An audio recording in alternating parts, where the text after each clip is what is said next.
بسم اللہ الرحمن الرحیم۔ السلام علیکم۔ اگر آپ چھٹی پہ گئے ہیں تو چھٹی کی ویزا کی میعاد کیسے چیک کریں؟ اگر آپ چھٹی پہ ہیں اور آپ چاہتے ہیں کہ ہم اپنی چھٹی کیسے چیک کریں، تو اس کے لیے سب سے پہلے آپ نے کیا کرنا ہے کہ جو مقیم کا ویب سائٹ ہے، یہاں پہ آپ دیکھ سکتے ہیں کہ پاک عرب اردو نیوز پہ ہم نے یہ نشر کیا گیا ہے۔ آپ نے کیا کرنا ہے کہ یہاں پہ اپنے چھٹی چیک کرنے کے لیے یہاں پہ کلک کر دینا ہے۔ جس طرح آپ یہاں پہ کلک کر دیتے ہو تو آپ اس طرح ایک پورٹل پہ آ جاؤ گے۔ تو یہاں سے ہم نے اس پہ کلک کر دیا اور کلک کرنے کے بعد ہم اس پورٹل پہ آ گیا۔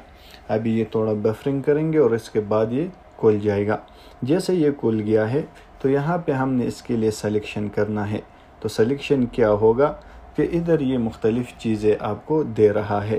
مختلف چیزوں میں آپ نے کیا سلیکٹ کرنا ہے کہ اقامہ نمبر یا سلیکٹ کرنا ہے یا ویزا نمبر سلیکٹ کرنا ہے۔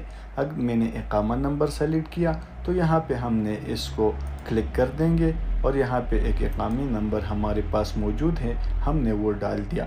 ویزا نمبر کے ساتھ ہم اس پہ کلک کر کے ڈیٹ آف برتھ کو سلیکٹ کر دیتے ہیں۔ ڈیٹ آف برتھ کو سلیکٹ کرنے کے بعد ہم نے یہ لاسٹ میں جو آپ کو کی بورڈ سا نظر آتا ہے اس پہ کلک کر دیتے ہیں۔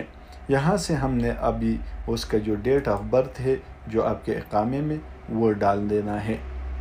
جب آپ اپنے اقامے کا ڈیٹ آف برتھ ڈال دیتے ہو اور اس کے بعد جو اس کی تاریخ پیدائش سب کچھ ہم نے ڈال کے اور یہ ڈالنے کے بعد جب آپ نے یہ فل کر دیا تو یہاں سے آپ نے چیک پر کلک کر دینا ہے اور چیک کرنے کے بعد یہ آپ کو سب کچھ دکھا دے گا کہ آپ کا ویزا کتنا عرصے کے لگایا گیا ہے اور آپ ابھی سعودیہ میں ہے یا آؤٹ سائڈ آف کنگڈم ہے، تو آپ کی چھٹی لگایا تھا کتنی تاریخ میں اور آپ کی چھٹی کب ختم ہوگا۔ تو امید رکھتا ہوں کہ ویڈیو آپ لوگوں کو پسند آیا ہوگا۔ لائک شیئر کمنٹ ضرور کیجیے اور چینل کو سبسکرائب کیجیے۔ ملتے ہیں نیکسٹ ویڈیو میں، تب تک کے لیے اللہ حافظ۔